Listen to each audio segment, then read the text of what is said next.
What an incredible last few weeks that has been here in Hennessy Performance Racing League. Hello, everybody. I am Jim, and with me up here in the studio, I have Dalator, Zfix, and we should be getting joined by Code Red Do. But first of all, I'm going to go around the horn and get everybody's feelings on the day. Dalator, how you feeling, man? Pretty good, man. Excited for championship week coming up. So, got a lot of stuff to get into. So, ready for it. Yeah, for sure. And also, Zfix, he's a new guy to the league. He's only in his first week here, but no better way to introduce him than here on the podcast. Zfix, how are you doing? Doing all right. Just coming back from a long season of FIA from Gran Turismo, and wanted to spend a little bit of time playing some NASCAR. So, hey, folks. Yeah, well, we are glad to welcome you here to the Hennessy family. And well, there's our fourth guy here, Code Red. Jake, how you doing? Doing good, man. I just got off work and I figured I'd get a chance to join by and get a chance to join the podcast for the first time, so why not? So, how are y'all doing tonight? Doing pretty well, man. Well, we're going to jump right into it. We've got a lot to talk about because we missed last week's podcast due to a lack of participation, but we have a lot to talk about this week. Trucks.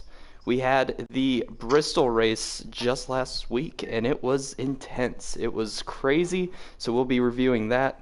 We'll also be looking at MBD's shining moments there at Bristol. That was big for him. Shake and bake, pulling a Tony Stewart 2011 run possibly. Championship picks, and we'll also do a preview for the entire race at Las Vegas. So we'll start with that. We'll do Xfinity and Cup a little bit later on in the show, but that Bristol review, I was there commenting that one along with I think it was it Electric or Captain? I completely forgot, but it was one of the two, and it was insane. It lived up to everything that it was in season two. Dalator, you were in that race. How did that go for you? Well, Bristol in this game has never been my favorite track. For whatever reason, really not great at the track. Knew that I was going to struggle. I've raced with NBD at this place before in a few different leagues, a few different times, and he's money.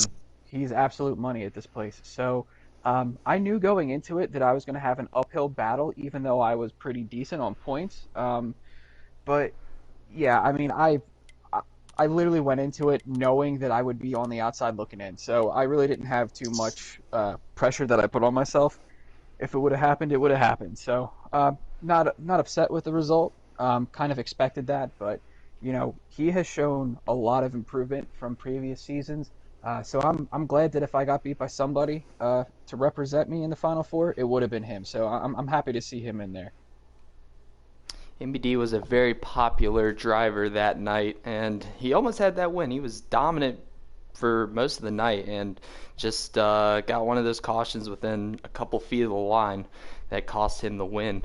But I guess that does transition us into the next thing, was MBD's dominating fashion, not getting the win, but getting himself into the championship four. Zfix, getting into the championship four. That's big news for a guy like MBD, isn't it? Yeah, it's very good news. It's going to be real tough because not only are you going to have the four drivers that you're going against, you're going to have to be going against other cars too that are also going to be trying to go for the win. But hopefully those drivers can be very mindful of each other as they're going through. But we'll see how it turns out. I'm sure it's going to be a very good race, and at the end it's going to be very dramatic, and hopefully the best of the best comes out on top. The playoffs have been all dramatic so far in the Truck Series, and it did not let go of that at Bristol. More to go about that. The championship four in the Truck Series, that is MBD getting in on points. Then you have Ghost Killer also getting in on points, Shake and Bake in off of a win, and who's the other one? Hold on. AK Unloaded. Forgot. Yep, AK getting the win at Homestead. How could I forget? But that's a great group of guys. Jake, I mean, those guys right there, we've seen them all up at the top in the playoffs, essentially every single race. What are we really expecting going into Las Vegas? Well, I mean, you got to think about this though. This is going to be a whole lot different compared to the last two seasons. We usually have our season finale at Chicagoland, and this year, this season actually, we get a chance to run at Las Vegas, which is going to be a really good track for not only for the drivers but for those that are watching because there's many different grooves at Las Vegas. I expect this race to. I mean, it's going to get tense at some moments, but overall I think it's going to be a very clean race. But yet, it goes to show who wants it more, and I'm looking forward to seeing how it goes for tomorrow night. I know you and Captain Dead Dad, you go do what y'all do best, and that's been calling the truck race, and y'all have been doing an amazing job throughout this whole season.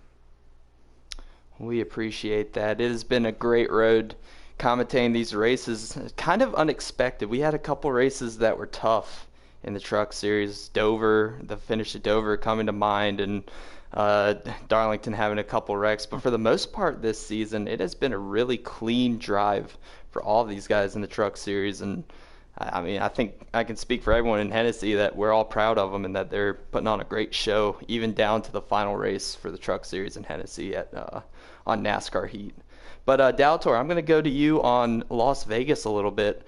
As a driver, what do you really expect out of that place? Do you expect multi-grooved racing, or are these trucks bogged down enough where you think they're just going to be going single file? Jake touched on it a little bit in his last comments. This is a multi-groove track. When you get going at a place like Las Vegas, the quickest way in Heat 5 always is around the bottom of the track. The more that the tires wear, it really depends on your driving style where you really put the vehicle in the middle of the corner to set yourself up coming off. Like any other mile and a half that is fast, progressively banked, or high banked, there's a little bit of looseness coming off the corner. So the person who's going to be able to mitigate that the most is going to end up turning some pretty quick laps, pretty consistent laps, because you're really not going to have too much of a rhythm. With the way that the tire rate does fall off, you're going to have to be predicting what you're going to be feeling in the truck midway through the run. So you're going to see a lot of guys, I think, get a little bit loose. Maybe the top four, like they did at Chicago a year ago, will separate themselves. I do expect a little bit of distance between drivers in this situation. I myself will have a little bit more respect for those going for it because I don't want to really factor too much into their finish. But if I have a chance to win, I'm gonna hedge my bets and see what's going on there. And if it's not going to jeopardize somebody's championship, I'll take it. But that's way in advance. But you're gonna have a lot to look forward to. Runs off the top, people wrapping the bottom, and then coming off the corners. Who will be able to hold a pretty wheel? It's pretty much what we got. A lot of things that those guys will be very appreciative of is the non-chasers and the guys not in the hunt for a championship anymore, not side drafting them on the back straight away and all of that. So hopefully they get that message from you. And for most of the guys, I feel like that's going to be the case. Everyone's still going for a win, but some guys have a lot more to lose, and you don't want to make an enemy going down the road. Absolutely. I mean, we are in Vegas, so all but for basically playing with house money. So, we all have to assess the risks and, see who we could possibly be jeopardizing by taking a less than calculated one. Mm-hmm. And Jake, I want to go back more on the characteristics of Las Vegas because even though we've been to a couple mile and a halves, it seems that Vegas is one of the most unique ones in how much throttle time there is there. Who do you think that really plays in the hands of going into Vegas? Over the last couple of weeks, I've sat there with some of the guys from Hennessy in the party watching the truck races together, and if there's one guy that I think that can hold the throttle pretty good at Las Vegas, I'm gonna go with Shake and Bake on this. I mean, the man has a lot of momentum going into this race, and I feel like this could be the perfect place to get a chance to win a championship for him if I'm Shake and Bake as far as the race is concerned. I'm really glad that you brought up Shake and Bake because that was another one of our topics, and that was Joker said it in here. He says Shake and Bake pulling a Tony Stewart 2011 run, and I think that's pretty legit. I mean, I think wasn't Shake's first win of the season the cutoff race for the playoffs going at Talladega? Was that his first win on the season, or did he get one earlier? Uh, Daltor, That was his first win. That's what I thought. So he started out with a win going into the playoffs, and then he just didn't look back. I mean, that momentum, you would think that a place like Talladega wouldn't give you that much momentum, but he has been killing it every single race, week in, week out, these last 7 weeks. And he is going to be a favorite going into Las Vegas just with his pure speed. And I don't know what Joker and Riley found for the GMS squad, but it seems to be working as they're running top three almost every single week. Yeah, Shake's been in the league dating back middle of last season and showed a lot of speed at a lot of different tracks. Him and Goo were battling for the win at Watkins Glen late in the running. He had a truck worthy of winning Homestead last season. So I'm not surprised that he's in the Final Four. I am a little bit surprised that it took him a while to get going, but once he got going, you can't stop him. Yeah, Jake, thoughts? Yeah, I agree. Like Dalator said, I mean, he came in mid last season, and I got a chance to run with him a couple of times, and he's just always been really fast. I mean, every now and then, I mean, it's always just that perfect timing for him to get a chance to get himself his first win, and thankfully, he's got it. I mean, I feel like that he's the one. I feel like he's the one that is going to end up having a great run. Don't make any mistakes, and try to get all those thoughts. As much as everyone is, immediately want to win the championship, it's all about timing and patience, and don't let all those emotions get to you. And I'm hoping that all four drivers listen to this. Is that yes, you're in the Final Four. That is great, but the thing is that you need to keep doing what you've been doing throughout this whole season. Don't let yes, being in the Final Four is great, but don't let all this popularity get to your head. You got to do what you got to do now. You got to get a chance to win this championship. Tomorrow, it is the day, and a lot of emotions are going to end up building up. Butterflies will end up building up in everyone's stomachs. So, I feel like for all four drivers, just keep doing what y'all been doing throughout this whole season. Yeah, they definitely need to keep doing what they've been doing. They have been impressing the heck out of me, and in trucks that don't turn in combination with trucks that don't have any horsepower. I mean, they do a good job of keeping off each other. You would almost not think that these guys were the lowest tier in the league. So shout out to them. But I also want to touch up on, this wasn't on the topics, but I wanted to touch up on a little rivalry between the 00 and the 2 after last week and the contact in the final laps. We heard in the party that they got it all squared away. Shake and Bake and MBD had a little conversation. It sounded like everything was kosher, but do you think that can come into play? You think MBD thinks that he can move that 2 if he needs to after what happened at Bristol? Daltor. It's a championship race. You're going to do what you got to do to win it. I mean, I was in that same boat. I mean, if you have to move your competition to win it, you just got to be smart about it. Don't obviously wreck them, but you can use them up a bit. There's no problem in using somebody up, contrary to belief. But as long as you don't flat out wreck the guy, I mean that's fine. Look at what Ryan Newman did 2014 to Kyle Larson. He completely just used every bit of Kyle Larson up just so he could get a chance to win a championship. I would have done the same thing if I didn't spin out, but that's in the past. But I mean, little things like that are perfectly fine. Neither one of them has been talking smack this week, so good for them. They're both there for the same reason. You got to win a championship. So again, it comes back to calculated risk. And if NBD's there on the 2's bumper, I'm sure the chrome horn will be used. It's for a championship. Why not? Yes, I'm gonna move over to you, Sikkim. We haven't really talked to you very much, but I think you would know a little bit about how driver tempers go. And I don't know if you listened to that interview between MBD and Shake and Bake post race at Bristol. But did you detect anything that might be out of the ordinary, or do you think that these guys are going to put those differences aside for a championship? Well, I don't know if the accident was the same as Chase Elliott and Kevin Harvick's little shove and push that they had there, but it's just like I've been saying. If they keep wanting to target each other and do a little bit of this and that, then they'll never put themselves in position to get towards the championship. I'm currently trying to log on to my computer to see what the fans are saying because we have 18 comments and I want to see if we can get some fan questions in. I'm in the chat, so if you got something, let me know. Yeah, if Or you if you want to go to them.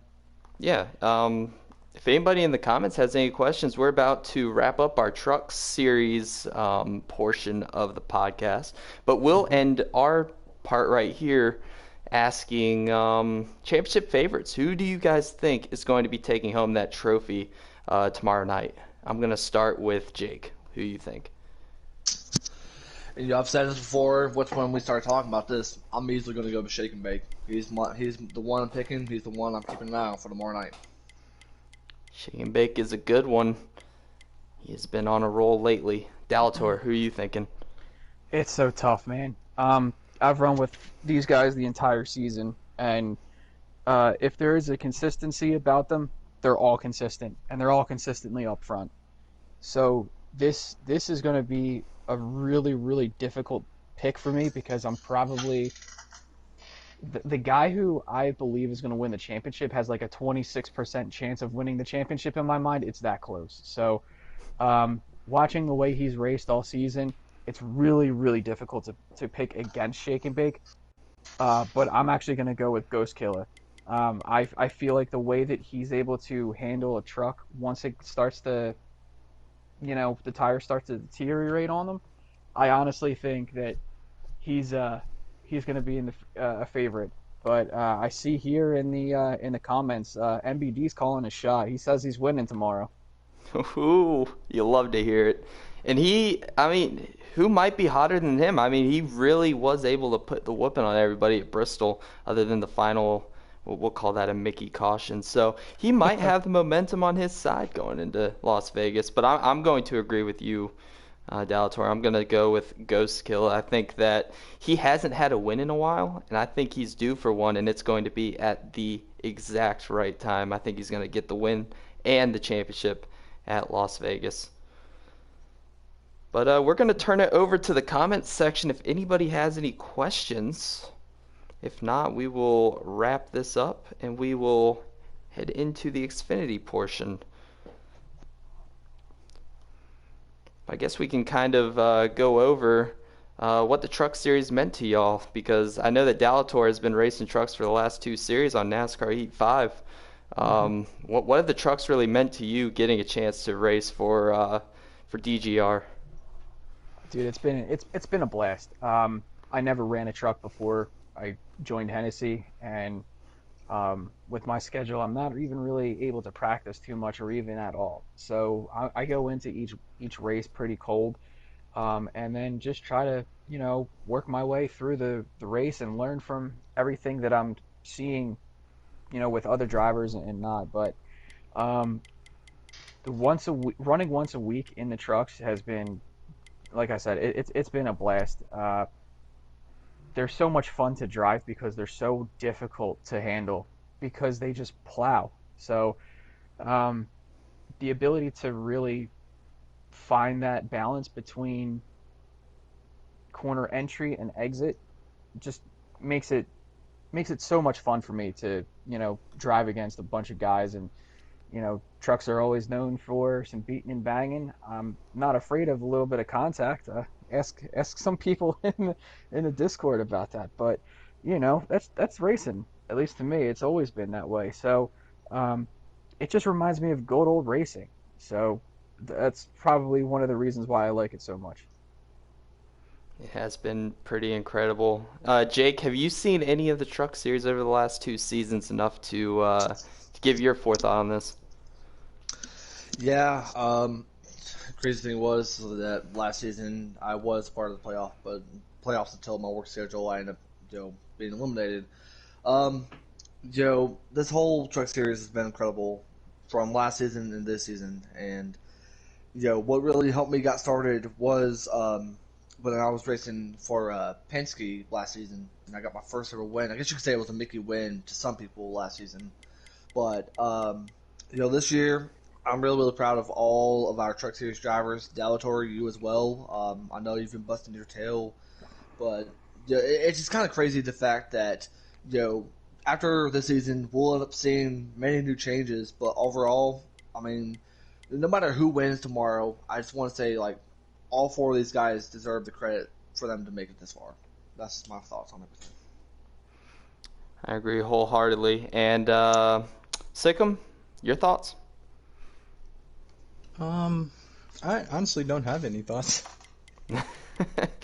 Yeah, well, I don't think you've seen enough Truck Series action, but you'll be able to catch it tomorrow and see who becomes champion. Now, But with the I'm person also going to deciding. I'm going to go back to the comments here. We did have a question, and a lot of us are dismissing AK Unleaded. I'm on his truck right now, and he got in after winning at Homestead. What are your guys' thoughts on his chances for the championship? He's been in the Truck Series for half of the season. Had to move down from the Cup Series to the Trucks for scheduling conflict reasons. Um, he's shown a lot of speed when he came into the Truck Series. He ruffled a little bit of feathers, but then again, as I mentioned earlier, trucks can take it. So he's not afraid to throw his weight around. Um, the guy's underrated. I really don't think that we have a full uh, resume from him just as of yet in the Truck Series. But what he did in the Cup Series before he moved down should speak for itself that he was automatically going to be a contender in the Truck Series. So while I'm not dismissing him, I, you know, I still have to see how he runs at Vegas. Ghost Killer, Shake and Bake, NBD, I've all run with them at Vegas before. Whether it be in a truck or in public lobbies and whatever lobby we were in at the moment. Um, yeah, so to me, it's really because I have a blank canvas is really why I'm not picking him. I don't know really what to expect. So it's not any slight to him. It's just that I'll see it live when I'm racing against him. So I'm thinking. I'm thinking he's just a bit of a wild card to me. I would love to pick him. He's my teammate at HRE, KBM, and JGR. I would love to pick him, but I just don't know enough. Maybe he'll just go out there and kick everyone's tail, but I've seen Ghost Killer in other leagues at Las Vegas, and he is bad fast, and Shake and Bake has all the momentum. MBD is going to be there as well. These guys are going. When you think of the top four tomorrow night, it's going to be these guys dominating it, without a doubt, in my opinion. But Jake, I want to hear your thoughts on AK. You know, back to what Dalator said. I mean, AK is probably one of the most underrated drivers in Hennessy right now, and I've seen the way his performance has been over the last couple of weeks, and I'm just people are going to call me crazy when I say this, but I feel like that he's the one that's going to end up giving Shake and Bake's run for his money come tomorrow night. So I expect a really good performance out of AK. I really expect for him to give his best for the championship race tomorrow night. Maybe getting a little extra practice because he locked in so early at Homestead. Didn't have to really worry about Bristol. Didn't even show up to Bristol. And he just put in all of his time from Las Vegas, so we'll have to see if it pays off for him.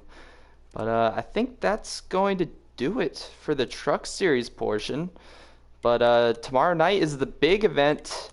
It's going to be the Hennessy Performance Racing League Truck Series Season 3 finale at Las Vegas Motor Speedway. We are going to be crowning a champion tomorrow night at 8:30 p.m. That's when you have to be there in the chat. We'll be there with some pre-race festivities and maybe some pre-race interviews from the championship floor. We'll have to see. But we are going to be right back here on the podcast for the Xfinity section in just about 2 minutes. We'll see y'all then.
And we are back for some more controlled chaos, and now we will go into the Xfinity section.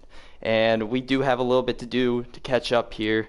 The Xfinity series, we missed last week's races, so we'll be covering Homestead. We'll also be looking at Indianapolis last night. The pressure continues to rise in Xfinity. A lot of mistakes are beginning to occur for all of the playoff drivers. Soap's opening the door for the Xfinity drivers to move people, and a little bit of the Bristol preview. So let's go to that first topic, the Homestead review. And that was a pretty entertaining one, especially the last final laps. I don't know if y'all saw that, but it was a crazy, crazy race that Masopes was able to fend off a pack of Killer, Kenny, and Tiger. So, Dalator, I don't know if you watched that one, but that was pretty crazy stuff, huh? Yeah, I did catch the more of the end of that one. I can't say I'm surprised that those were the four that were up at the front at the end of that. And you know, hey man, Miss Soaps had to do what he had to do. So, like I said before, that's for a championship. So, you know, that's he's the defending Xfinity Series champion, and he punched his ticket again for this time around. So, more power to him. He was able to put himself in the right place at the right time to do what he had to do. And once he's able to get that to show, or for someone to show him the ability to do so, you know what I mean? Like, I can't blame him. He's gonna take the shot. He's going for a chance at back-to-back titles for two different teams. First season was season 2, JGR, in the 20 car at Chicagoland, and he's trying to get it done in Vinnie Miller's. I think it's a Toyota. I'm not 100% sure. Yes, it's a Toyota. And he is trying to get that done for another team. So he'll be trying to do that at Las Vegas. But Jake, you are the commentator for the Xfinity series. How crazy was it seeing all those guys get loose off of the seam, trying to protect position, but at the same time not wreck anyone behind them?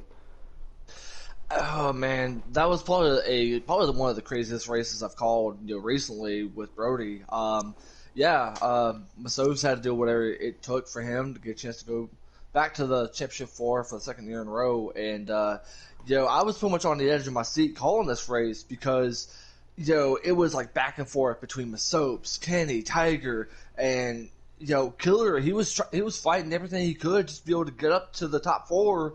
But in the end, it was Masopes that got the win, and I got a chance to talk to Masopes later on that evening, and he told me and Brody that it was whatever it takes for him to move on back to Championship 4, and you can't be really surprised by his move because this is your chance to have your moment shine, to get a chance to run for a championship, and Masopes knew how much this will mean for him to go back-to-back championship in the Xfinity Series. So that doesn't surprise me there, and yet, we'll see how it goes because this Thursday night is Bristol, and this is about to be probably one of the most tense races we've seen yet.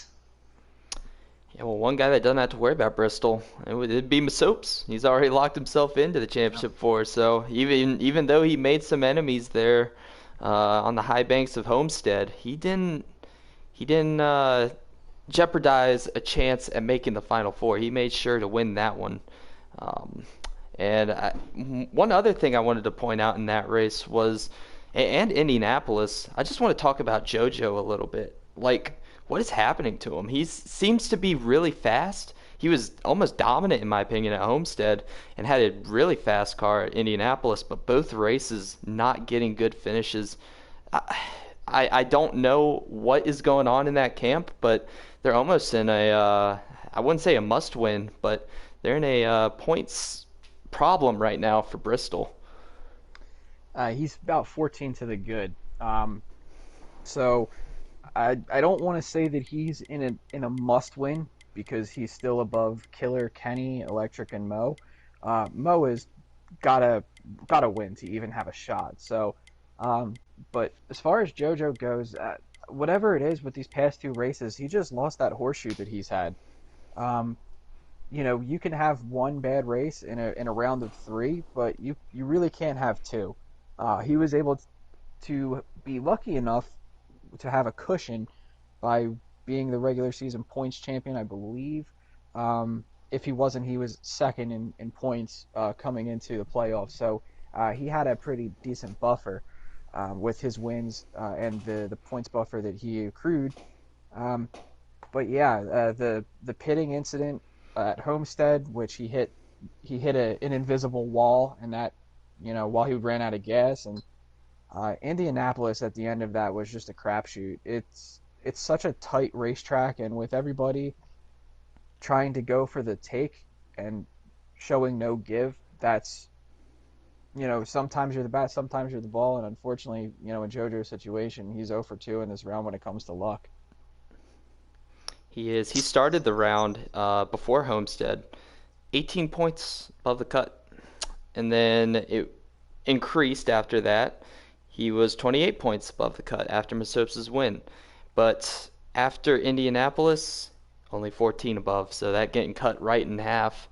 Um, Maybe not a huge sign of concern out of that 92 camp, but just something for them to monitor. Can't have another wreck happen right in front of them at Homestead. They've really got to be with the horseshoe in the car that time. Yeah, for sure. Yeah, I was gonna say, if you think about it, what happened this past, or should I say yesterday, in Indianapolis, traffic got the best of him, and he ended up getting involved in a really huge crash at the end. So he's gonna have to have eyes surrounding him come Thursday. We do have a fan question as well. That's a good point there, Jake.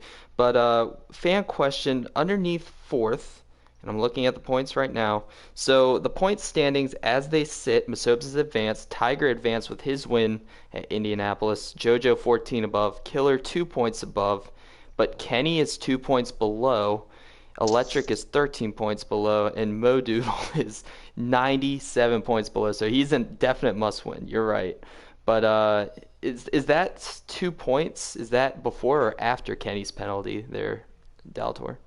Well, that was after the penalty that was posted. So there is an appeal period, and I know that Kenny has appealed. So it'll really come down to what is voted on. I haven't really looked at that, so I can't comment on that, nor do I feel like I have the ability to comment on that. So as far as the cutoff goes, any of the three guys that are below, who has the best shot? I think Kenny does. Um, if the penalty stands as is, or if the penalty either decreases or increases. I honestly think Kenny will get in over Killer, but it will really come down to, Electric could be a wild card here, but Mo, everybody sees Mo at 97 below the cut line. If he shows up, I know that he's had some, scheduling issues or whatever, but if he shows up, we got to remember that Mo is a winner at Bristol before in the Xfinity series. So, he might be able to come in and just walk off, double finger everybody or double bird everybody. Wow. And then, Denny Hamlin. walk into the championship four by showing up for one race in the round. So, it's really going to be up to the attendance. If Mo shows up, he's my favorite to get in underneath. He's very good at short tracks. It's incredible to think about the two guys that are almost in must wins. Just thinking about Bristol from a logical standpoint, track position is a big deal. A lot of these guys are going to be up front to start with anyways, and they aren't going to lose that track position. Electric Days might be in a must win. Mo Doodle definitely in a must win. Electric Day is very good at short tracks. We saw him at Martinsville, had a fantastic run to get that win. And Mo Doodle, like you said, won last season. So both of those guys are going to probably be the guys fighting for that win. And another guy I want to also point out, Tiger is very fast at Bristol. But Jake, I want to hear your thoughts. You're going to be commentating that one on Thursday. Well, I won't be able to get a chance to be there Thursday due to my work schedule, but I will tell you this. I will tell you this though, Joe. It is a final race before the championship before, might I add, and you're going to be seeing those who are below the cutoff line or those who are still hasn't gotten themselves a win. I mean, it's going to be crucial. So Bristol, this is Electric's must. He needs to win this race. He needs to be able to stay up front and try to continue that short track momentum that he's always done. I mean, he won it at Martinsville, and I feel like he just needs to don't focus on the pressure, focus on more about the racing. Mo Doodle, if this is the same Mo Doodle that we've been seeing over the last couple of weeks, who has been very, very good at short tracks, then yet he might pull a surprise one, especially with how how many points he is below the cutoff line. But if I had to pick as far as my race winner come Thursday, I'm gonna have to go with Killer. But yet, here's my reason why.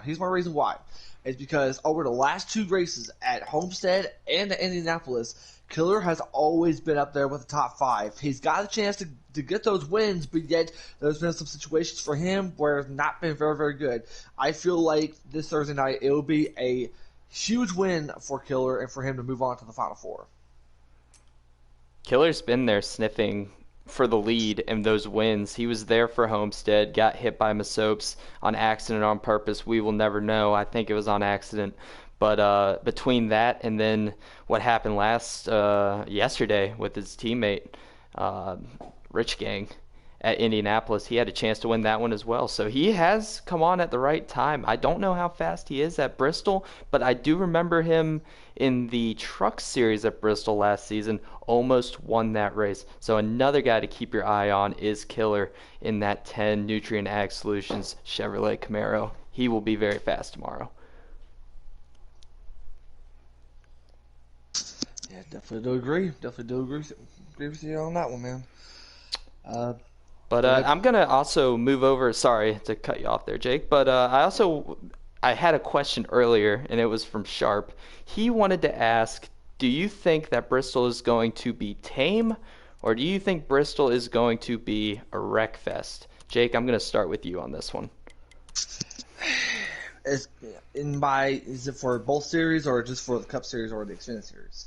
We'll start with just Xfinity Series. Okay, for the Xfinity Series, and there's one hope that I sure don't hope for it. Hopefully it won't be no Darlington. We can't have that. So I feel like this is a chance to be some clean racing, but I just have a feeling it's going to be a wreck fest. That's just the way I feel about it. Yeah, respectable. Let's go back to, is Sikkim still in here? I have no idea. If he's still in here. Yeah, I'm right. I'm here. Awesome. All right, well, I'm going to push that question to you then. I'm going to go with the same answer just because of the fact that we're going for the championship.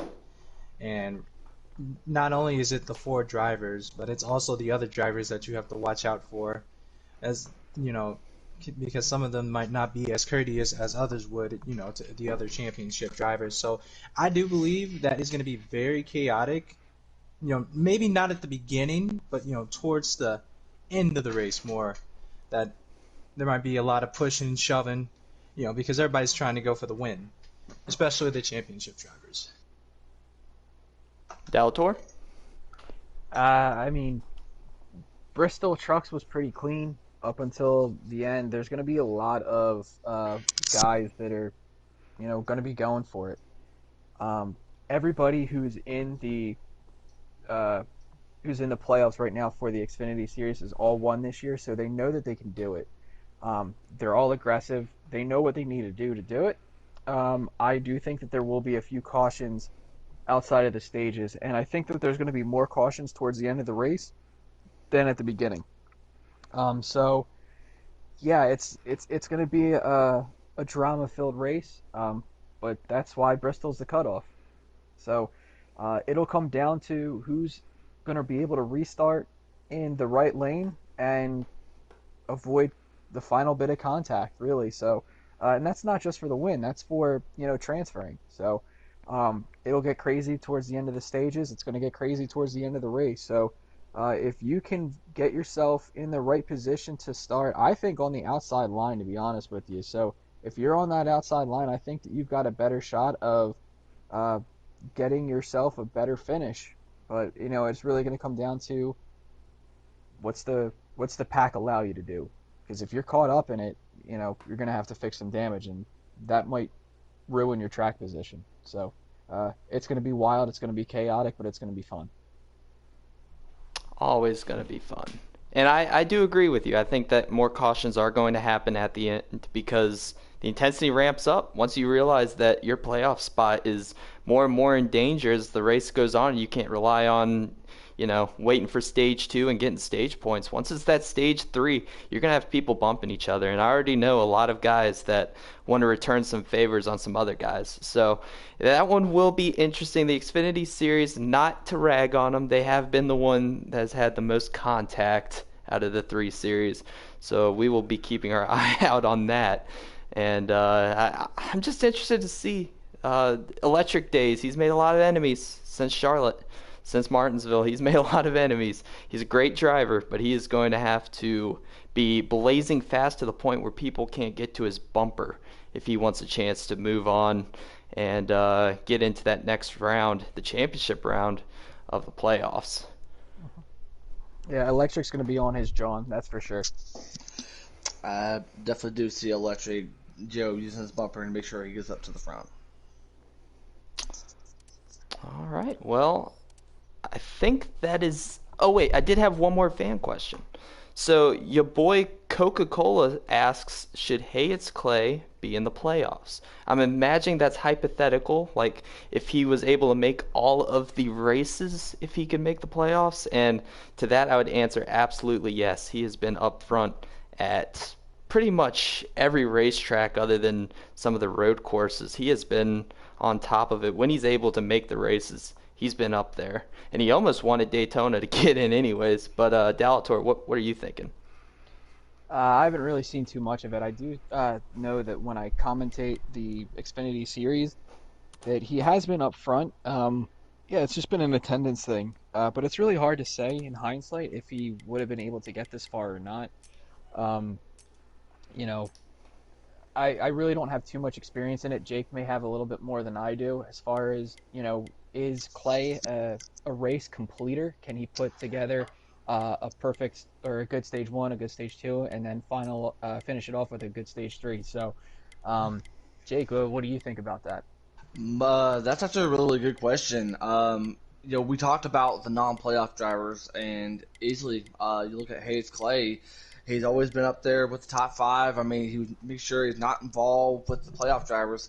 So if you would have asked me before the playoffs, yeah, instantly, I would go with Hayes Clay to be in the playoffs because even though he doesn't have a win, I mean, he's been up there getting some stage points, and he could have made a huge name for himself. So yeah, instantly, Hayes Clay in the playoffs. I can see it. I can see it for Yeah. sure. So I'm looking at it now, and when it came down to the final race of the regular season, so Clay was one of those guys that was cursed to be consistent, but he never found victory lane. All of the guys who made it into the playoffs were Xfinity Series winners. So the Xfinity Series was really one that you had to win to get in, and that really was personified by the group of 10 that was in there. Every single one of them won a race. So I think, yeah, so Larson, Killer, and Masobes all ran, and Mo Doodle actually too, ran less races, but because they were able to win a race with the percentage of races that they did run in the series that qualified them for the playoffs, that's why unfortunately Clay's out. So, um, it stinks that he was on the outside looking in, but um, you got to catch the checkered flag, and unfortunately he wasn't able to in the regular season. Had some opportunities. Daytona is one that I really think if he did not get planted into the wall, he would have had a good shot at, but Clay just missed out a little bit. And hopefully on Ignition, if he joins us there, he'll get another chance at it in a cup car. See if he can get into the playoffs. But yeah, this season just did not make enough races.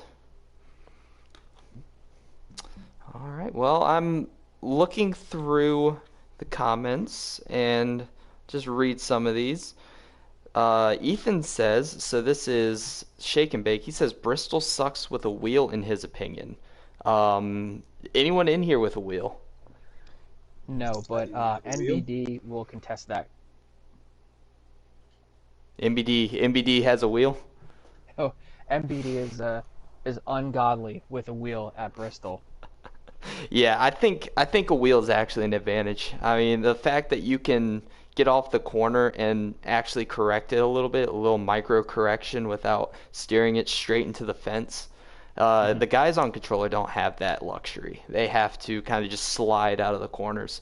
But I think MBD was really able to fight the wheel, not a ton. You can't fight the wheel a ton on NASCAR Heat 5, but you can correct just a little bit to keep your speed, and I think MBD was able to take advantage of that. But Jake, I know you're on controller. What are your thoughts on controller versus wheel at Bristol Motor Speedway? Uh, Joe, instantly I feel like the wheel is more easier than it is on controller because simply because of the throttle and that's the way I feel about it. I don't really have much to say because I don't really know how it goes for a wheel, but as far as controller wise, I mean it stinks, but at the same time, if you have the right setup, then it will help you out in just the meantime. Yeah, I love my wheel. I would never trade it for the world. I think that Yeah. anyone that can get one should get one, but I'm not going to be a salesman here. I'll just let y'all race on your controllers, and maybe when you move to iRacing or a sim, maybe Ignition will be the one that pushes y'all to get a wheel. But it, Hmm. it is a ton of fun using a wheel rather than a controller. Yeah, I mean, we got to look no further than what you were able to do at Martinsville. Literal, Yeah, I autom- agree. just automatic. Uh, Literally no tire wear from you. So I was burning the right front off on a controller, and I hate Bristol in this game to begin with. So uh, combine that with that I use a controller, and it's just total garbage. I'll tell you one thing they won't be doing with a wheel though at Thunder Valley will be saving fuel. There's no place where you're on the brakes here. Maybe use it a little bit to stabilize the car in the middle of the corner, but for the most part, these guys are going to be full throttle, letting off the gas. There's going to be no time where you can put it in neutral and coast it into the corners. You're not going to be seeing a lot of guys trying to save, and I don't think anyone in here wants to save. I don't think there's. I don't even think stage 3 allows you. I think it's the pit stop is going to be right in the middle where they don't need to save. So I think for the most part you'll have pretty saveless race. It's going to be a lot of guys just going out there and going Mhm. after it, which is what we love to see. But if that does it for questions in the comments section, I guess that can wrap it up here for the Xfinity portion of Controlled Chaos in episode 4. Uh, Next week, we'll be talking a little bit about our playoff picks for that. And that is going to be a ton of fun because there's already two absolute juggernauts there with Tiger and Masopes. So I can't even imagine. If it's Kenny and JoJo, good gracious, I don't even know who I'm going to go with. But we're going to have to see. That will be next week. But day after tomorrow, Thursday night, is going to be the Bristol race for the Xfinity Series. It will be the round 2 finisher, and it will be at 7:30 p.m. Eastern Standard Time. Hopefully, we'll see you there. I don't know. It doesn't sound like Code Red is going to be able to do commentating duties. He might have prior obligations, but we will definitely get a booth up there. It is too good of a race not to have a booth. So hopefully we can get somebody. But we will be back with the Cup Series portion in just 2 minutes.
8 people watching, 215 comments. We are so glad that you're here to join us on Controlled Chaos for week number 4 of our podcast iteration. We are glad you're here, and we're going to talk a little bit about Cup now.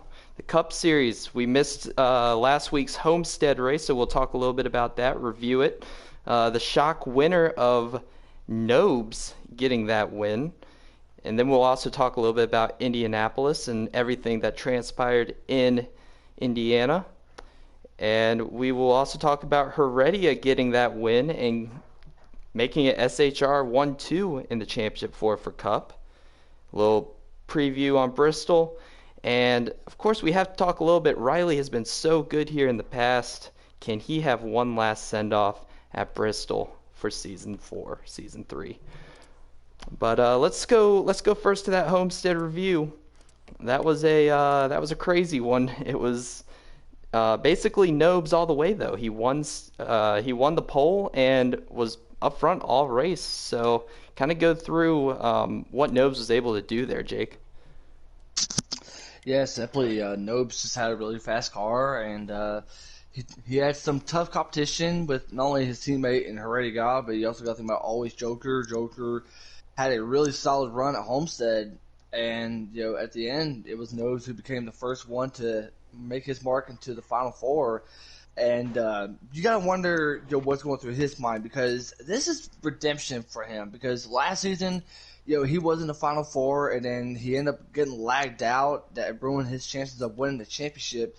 So I feel like this is a chance for him to redeem himself, especially after what went down last season. And if you ask me, he is going to make sure that he is ready to go for the championship race. And overall, I was very, very impressed. I mean, he looked really good out there last Thursday night, and I guess he's really, really looking forward to next Monday. That's for sure. Dalator, you've been in this league with Nobes for a while. You know what kind of race car driver he is. What kind of mentality do you think he has going into Bristol? Do you think he is even thinking about Bristol, or do you think he's going straight towards Las Vegas and logging laps? He thinks about Bristol like the Toronto Maple Leafs think about the first round of the NHL playoffs. He ain't thinking about it.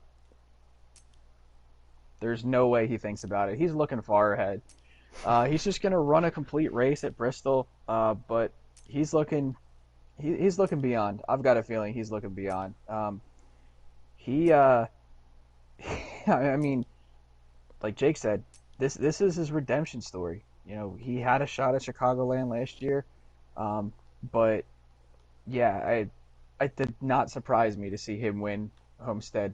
I've run many races in many leagues with Nobes. The dude is phenomenal at that track.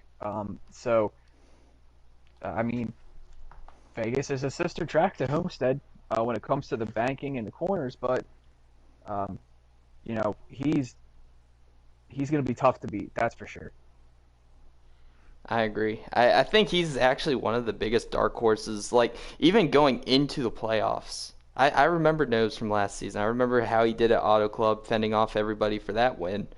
He did kind of the same. He held off Heredia, the best driver, I mean, in my opinion, the best driver in the Cup Series. He held him off. He held him off at Homestead, where you would think that Heredia would get the draft and get right on by him.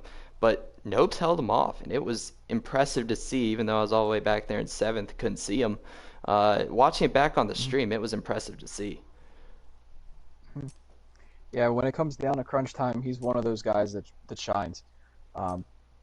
Ran for a championship against him in other places, and I've got the bragging rights on him there, but he's definitely somebody to not take lightly. That's absolutely for sure. Without a doubt. Well, the whole topic of this wasn't Nobes. The whole topic was the Homestead review. So I'm going to get back to that with Jake, because he was, I think he was in the booth for that one. Yeah. I don't remember 100%. But, yeah. So can you kind of give us your rundown on that and what you thought of everything from start to finish in that race, the big highlights? I mean, pretty much if you look back at it this way, Thursday night was a really great race for our Cup Series. We got a chance to see some very interesting strategies, and at the end, it was noobs. So overall, from our Cup guys, I mean, pretty much over this whole season, the Cup guys have been doing an amazing job as far as having some clean racing, and it looked a lot of fun out there. And I feel like that this was a huge step forward for our Cup Series, especially going towards next season. How much fun it is, and as long as you got the momentum going. And overall, applaud to all of our Cup drivers, you yourself included, Big Jim. It was a really fun race to call, and it was definitely a fun race to watch for sure, especially if you're a fan of the racing. So many comers and goers. Dalator, your thought? I mean, I wasn't able to watch it, but I did, get a little bit of a Cliff Note version of it. Um, Homestead always produces good races, especially with the group that we've got here. Last season with Homestead, between Joker and Drunk, that was something to see. So this time around for this season, it didn't disappoint either. It's impressive that the Cup guys were able to hold it so well, in my opinion. Like, Homestead is not an easy place. We saw a bunch of guys get loose. Brody ended up hitting the wall and losing out on some stage points. But other than a couple of mistakes that were just completely unavoidable, that race was very clean. I mean, I did not see much contact. Everybody was very respectful of each other.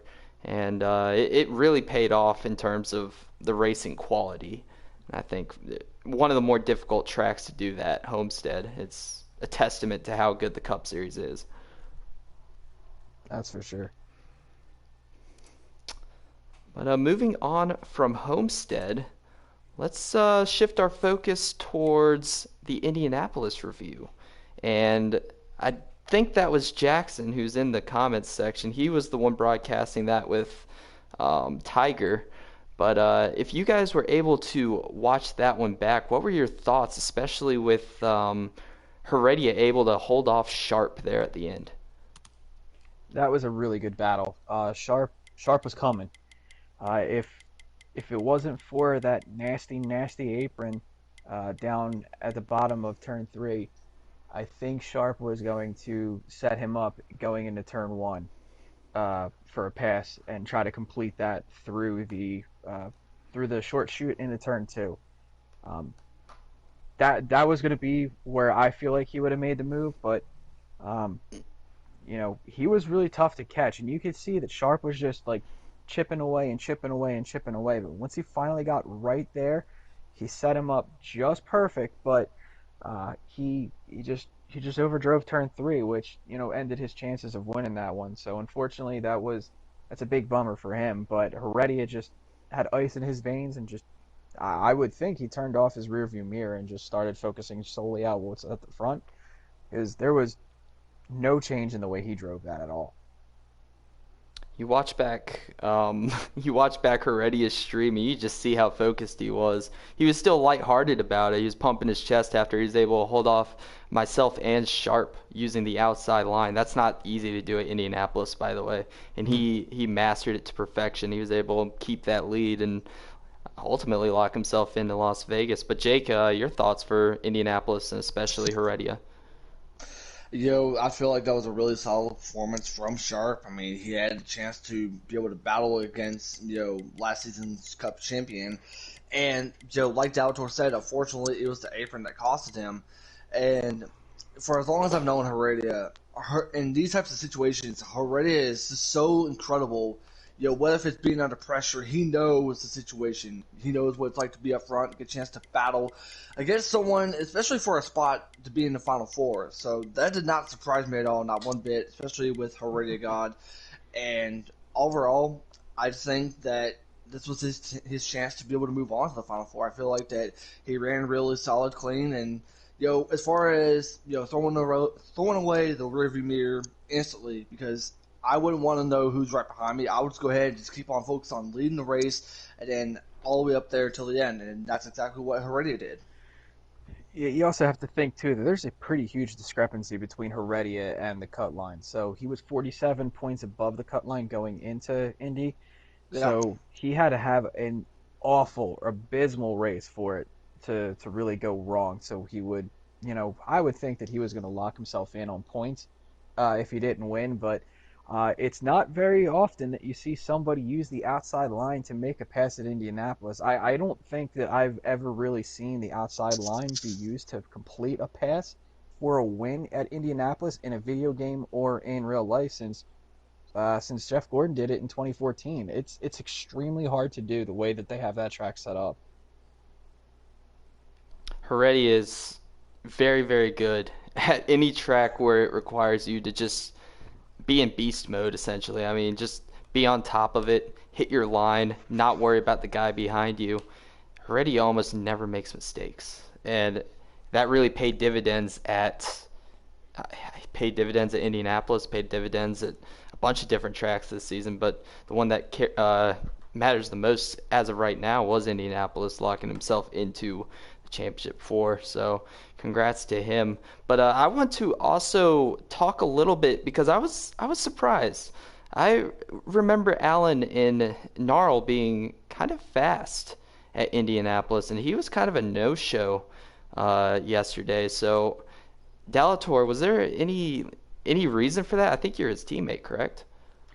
Yeah, I didn't really see too many comments afterwards in the team chat. I honestly just it may just be chalked up to, wasn't on his A game, which is unfortunate. You know, that can happen to the best of us. So uh, I think that could have been the case. Maybe didn't get a couple laps in of practice, like yours truly doesn't. So. Um, there's a couple things that could go into what happened. Wrong pitch strategy, wrong track position, things like that. So, while it is unfortunate, he still does have another shot here at Bristol to make up for that mistake and that less than stellar outing. After Talladega, Allen was only 6 points under the cut line. So going into round two. And then after Homestead, a pretty bad race to his standards, 26 below the cut line after Nobes' win. And then after Indianapolis, he's going to be in a must-win at in Bristol because he is 47 below the cut line. But Jake, is there any insight you had into what really happened to Allen last night? Um, like you mentioned before, I couldn't be able to get a chance to check out the race, so um, I hate it for Allen, but he knows that Thursday it's make or break for him. So couldn't really explain what happened to Allen, but one thing I can assure you, for a good chance to talk to the guy, I believe that he's going to end up trying to redeem himself come Thursday. And talk about more people underneath the cut line. So let me first tell everybody in the comments what our Cup Series cutoff is looking like for Bristol. It is Nobes advanced, Heredia advanced, Joker is 35 points above, Big Jim, me, 23 points above, Sharp is 23 points below, Brody 33 points below, and Allen 47. So a little more talk on Brody.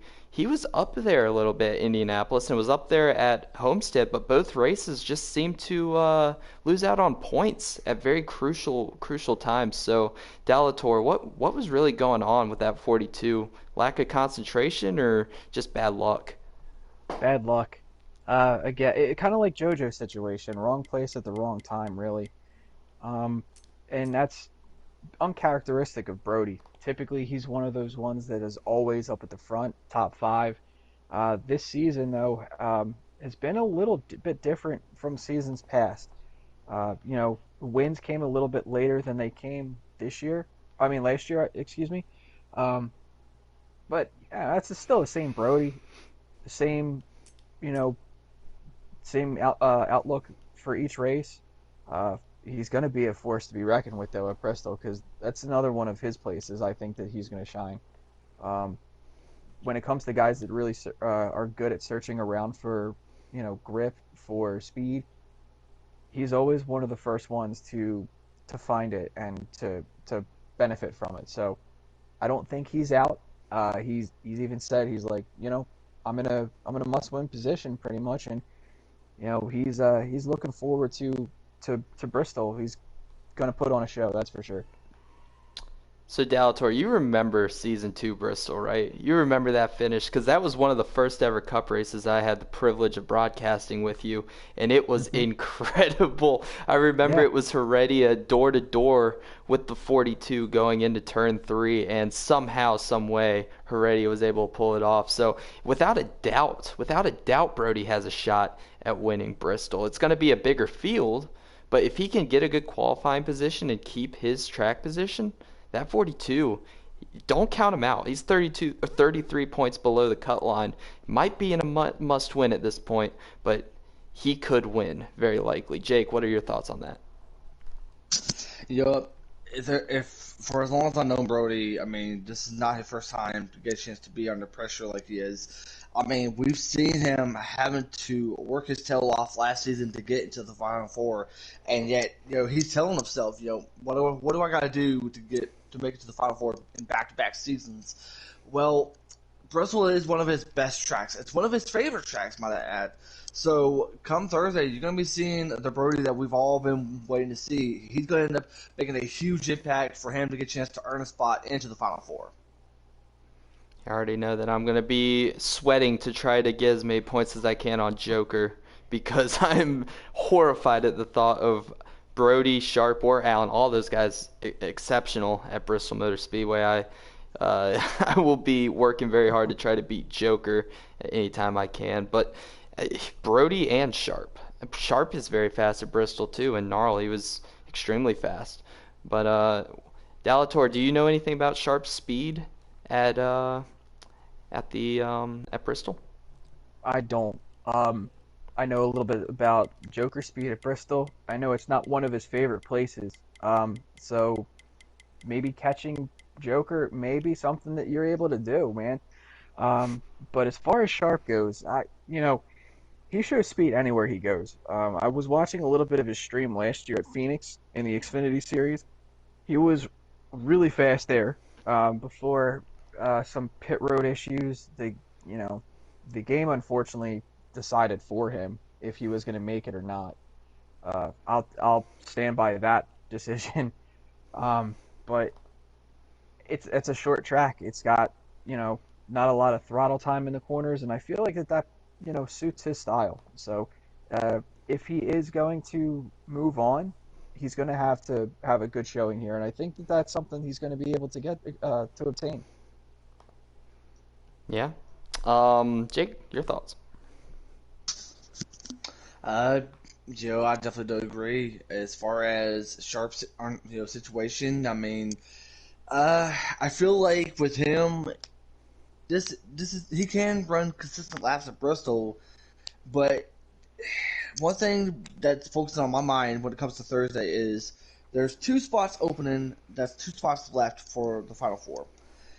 You know, Sharp's going to need to end up winning this race, and for him to be able to have consistent runs at the end.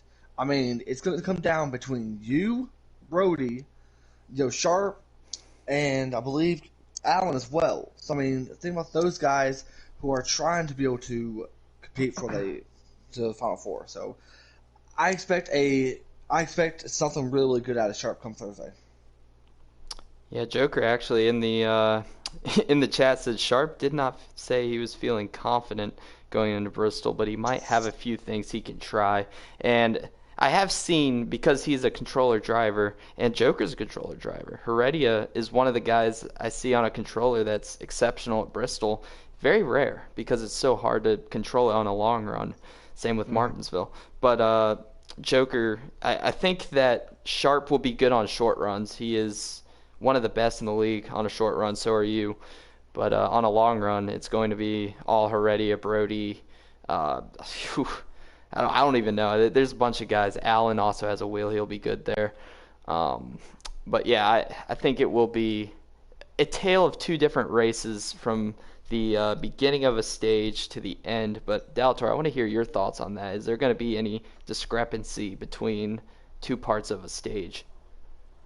For sure, absolutely. Um, when you have fresh tires, you feel like you can rocket off the corners at any given time on any given lap. once that feel good starts to wear away on those tires, you are struggling. When you know, use the high line, you're a little bit more okay coming off, but if you're down low and you try to, let the car open up coming off the corners, you catch that progressive banking glitch, and it wants to send you straight into the pit road wall. It's going to be difficult to avoid that, but those who are going to be able to combat that and really cut out those possibilities for that to happen are going to be the ones that are going to be up front. You're going to see a lot of guys, I feel like, take that sharp left turn coming off of turns 2 and turn 4. It's at some points unavoidable. I did it myself in the truck race. Tons of other people have done it before. Tires wear out there, and especially the right front. So, once you get below, I'd say, what is it, like 50%, 45% or whatever, you're basically coming off the corners on ice. So you got to really, really manage that. Yeah. Jake, I kind of want to elaborate on that a little bit to you and ask you a question based on it. But you see guys running on restarts. They're running every single line. They can run the outside. The outside's actually preferable, that middle outside. But on a long run, are you thinking guys are going to be migrating towards the bottom where that resin is, or do you think most guys are going to be still in that middle line trying to carry as much speed as possible? For as long as I've seen, Bristol races in NASCAR heat, I believe that everyone's going to be running the top side. I mean, if you want to run the bottom, I mean, that's fine, but I think everyone's preferable line might be the top because it helps you not only through the corners, but it helps you get up to the front, and the backstretch is all right. If you want to be able to take a gamble and try to run the bottom and try to get yourself some positions, or maybe able to get a chance to battle yourself for the lead, that's up to you. But if I was, those that are going to be running, Thursday, I would just run the top side. That's just the way I feel about it. As long as you get a chance to, be by yourself and not have a side-by-side battle and not get a chance to put yourself to the wall, then easily top side. I'm going to piggyback off of that and come at it with this point of view. If you're trying to save a little bit of tire, you probably are going to back the corner up and let the car roll around the bottom and maybe slide up the track just a little bit. That will save you about 1% or 2 a lap, which could end up adding up at the end of the run, where you could pass a couple people if you're within, a certain distance of them. You can save a bit of tire, not gas, but you can save a bit of tire at Bristol. It's difficult because of how many people are around you. But if you are in a pocket where you don't have, people behind you and people in front of you, you can do it. It's just you have to find yourself in that perfect situation, and with how quick a lap goes around here and how tight the field is at any given time, it's difficult to find that pocket. So if you're able to, the bottom may be useful for somebody. I don't think it's going to be useful for a lot of people, but it'll be useful for somebody. Yeah, and to go back with that as well, I think a lot of guys are going to be running that bottom not because they want to, but just because when I think of that seam and that part of the track, turn 4 especially, where this thing is going to get extremely light and you're going to feel the back end swerve to the left and you're going to instinctively want to correct it right. One way to protect against that is going to be running the bottom because you're going to be tight on exit. You're going to have to lift a lot more on exit, but it's going to protect you if you're just trying to stay, I don't know, if you're just trying to stay consistent and trying to stay in the middle. Maybe that's what you do. Maybe you try running that bottom and you burn a little more of that right front, and at the same time you make sure that you don't hit that seam. So I think a lot of guys are going to experiment, but I think guys like Sharp that know they have to win, they're going to have to run up there in that middle line where it's fastest, and they're going to have to hope that it sticks, hope that any wedge adjustments they put on pit road are going to tighten that thing up just enough where they'll be able to run that line comfortably. But one guy I know that can run that line very comfortably is the driver of the 48, and that's Riley. He is a dominant factor at Bristol. At least in Gnarl he was. I don't know if he is in Hennessy because I've never seen him in Hennessy race here. but Riley is always somebody to contend with. Do you guys think that he can get that first win of season 3? As long as he's on the track and doesn't lag out or start and park, he'll be a threat. I don't think that pitting is going to be an issue with this race. Uh, I think it's 2%. I think, or you know what? No, I'm incorrect. It's a 3% or a 3 times wear race, as it was last year. So, um, I don't know how Heredia is saved. He saved at Bristol last season, but Did he?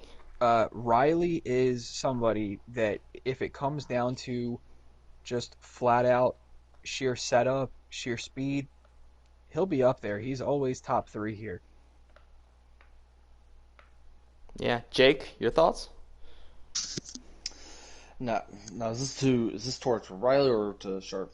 This is Riley. Riley. Yeah, Riley. driver Riley. 48. Well, now Riley, as long as he doesn't lag out, I'm gonna have to agree with Delator on this. This is his chance, as long as there ain't no lag issues.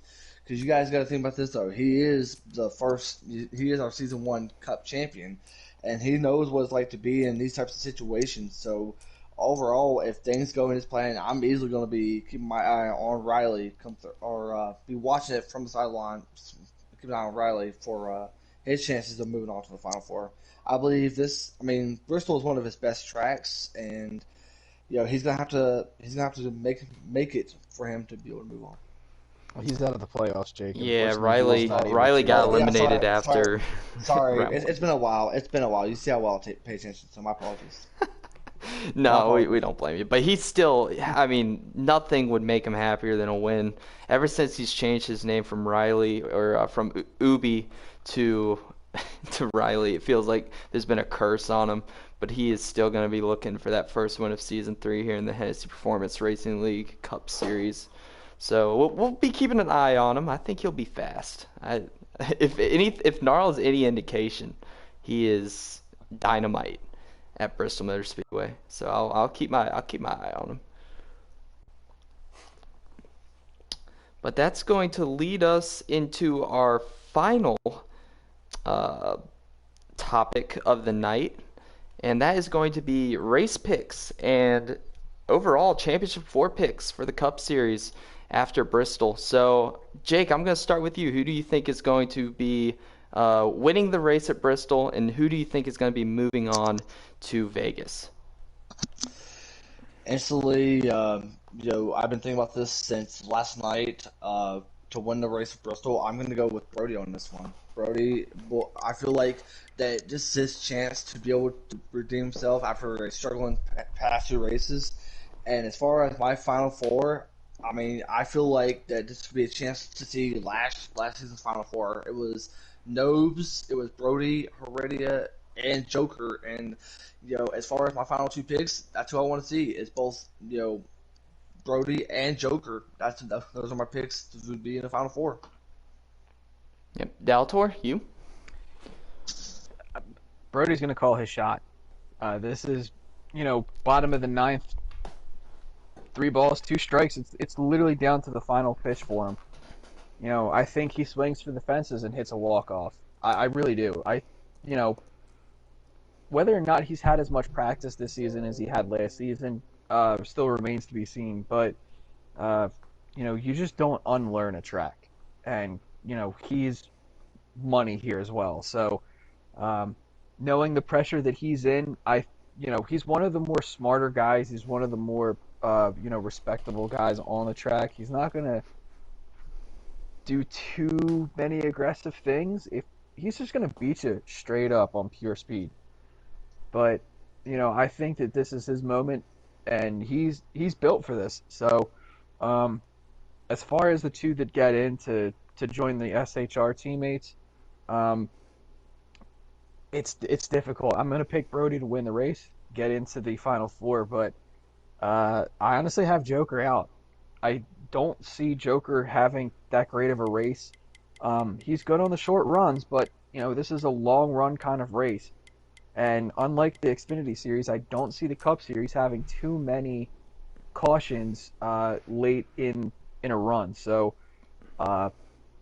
may not be a popular one with him, may be bulletin board material for him, but I honestly see the final four being Nobes, Heredia, Brody walking off with a win, and then you, Jim, in the final four. You're pretty good at short tracks.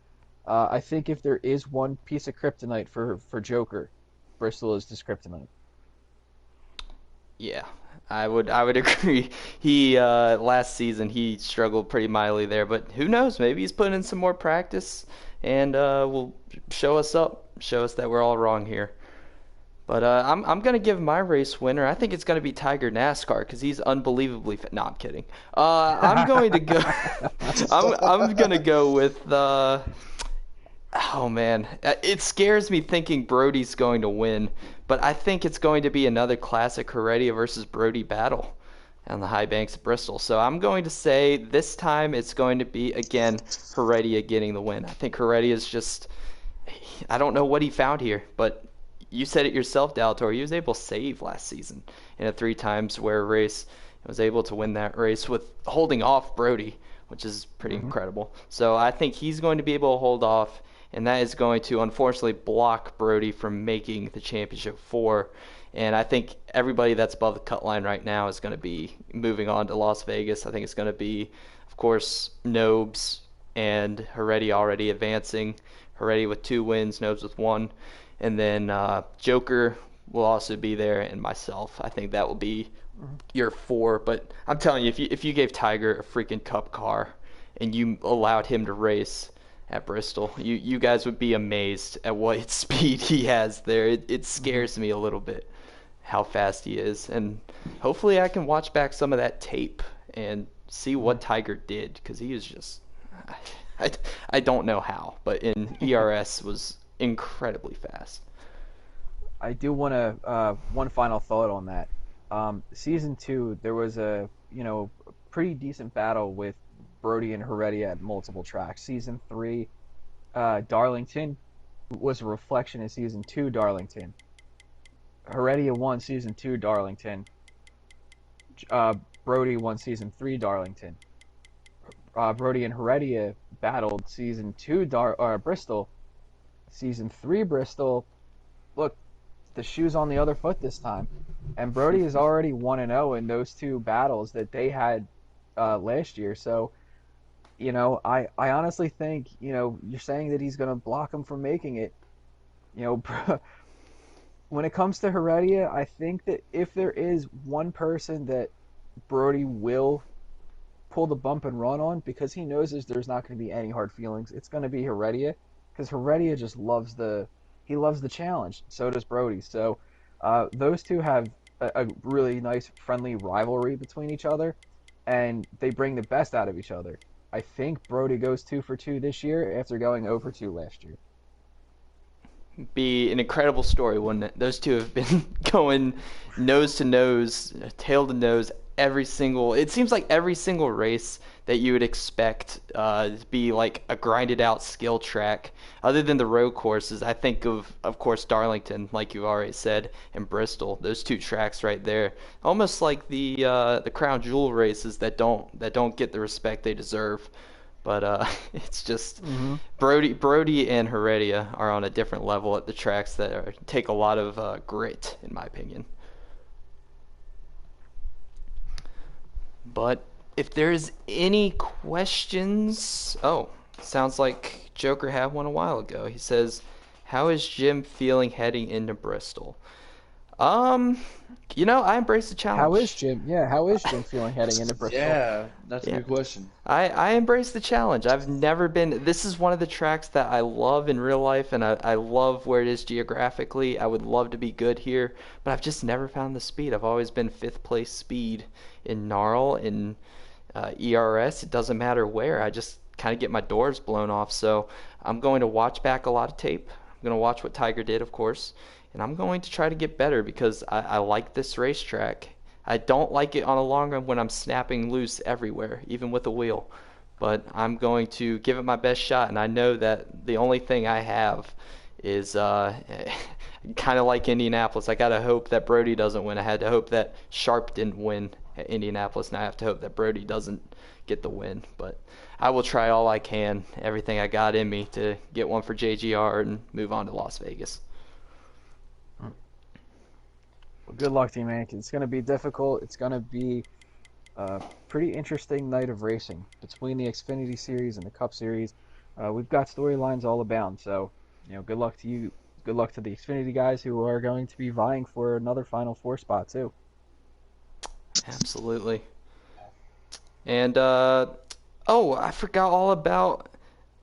I think is Zefik still here, or did he leave? Okay, yeah. I forgot to ask you. I 100% forgot to ask you. I'm so sorry. Before you leave, who do you think is going to win Bristol? Who do you think is going to get into the Champ 4? I'm not really sure at that point. I feel like the top drivers that are there do have an equal chance, unless Bristol happens. So, yeah. Equal chance. All right, I like the I'm sound of guessing. that. I'm sure everybody watching will like the sound of that with the equal chance. It's the most random thing, but Hey, you're probably not too far off, man. honestly, it's whoever can just stay out of the wrecks and just be as consistent as possible. Like, you can have a pit strat, but if a wreck happens, then that just completely changes the game. Agreed. I agree wholeheartedly. Bristol being a rhythm racetrack, that is going to be something that's on every single driver's mind, is keeping it out of each other and making sure to keep your car clean. You don't want damage either. Mm-hmm. Okay, so I think that is going to do it for Control Chaos episode number 4. Thank you, everybody, for sticking around with us and watching the podcast. We love doing these, and hopefully we'll have another one next week for the championship races in the Xfinity and Cup Series. Maybe we'll do that one on Sunday, because I think Monday is the actual championship. So we'll figure something out there. But as for this week, tomorrow night it's going to be Captain Dead Dad and myself in the booth, 8:30 p.m. Eastern Standard Time. We're going to crown a champion in the Truck Series. Be there for that one. And then on Thursday, we're going to have the Xfinity Series and Cup Series. Xfinity will be at Bristol. They'll be there at 7:30. Cup Series will be there at 8:30. Don't miss out on that. That's a cutoff race. See who gets into the championship 4. And let me get some last thoughts from Dalator, Jake, and Sikkim in here. But I'll start off with Dalator. Any final thoughts here? This is going to be the last time that we have a truck race in a league for the foreseeable future. An Xfinity races in a league for the foreseeable future. Everything with Ignition, at least for the first game, is going to be a Cup Series. Cup Series league. I mean, they're not going to have the other two series just as of yet. What they're doing over at Motorsport Games is that they're going to be trying to get things right that Heat couldn't. And while I absolutely enjoy that and embrace the change and them basically starting fresh, I'm going to miss the trucks. I'm going to miss the Xfinity Series in league competition. So I'm going to enjoy this last one. Hope you guys enjoy this last one for the trucks, the Xfinity Series. The same thing goes for these final 2 races. It's been fun. This is the first league that I have ever been in that had different series to run in. So the discrepancies between trucks, Xfinity, Cup, you could clearly see it in the way that the game really played out. So it's been a lot of fun. I'm going to miss it, and hope everybody just has one final embracing send-off to trucks and Xfinity these next few races and these next few nights. Very well said there. Jake, any concluding thoughts on the season or NASCAR Heat 5? It's hard to believe that the season 3 is almost about to come to an end. With these final 3 races, I believe. I do want to thank everyone in the Xfinity and Truck Series for giving us a great season, and to both the Xfinity and Truck Series. As far as your races, Truck Series, I know you guys are gonna have yourselves an awesome race. I mean, this is gonna be probably the biggest championship Truck Series race yet. So to all of those, good luck out there. And I mean, once again, you and Cap, I know you guys are gonna do great things there, Jim. Um, I ain't gonna lie to y'all, it really does suck. I mean, once when we go to just straight up Cup Series come next season, but while we are currently we have Cup Series seasons, let's just take time to get a chance to just enjoy the Xfinity Truck Series, to get a chance to enjoy what we've been seeing from everyone. The talent has just been so incredible.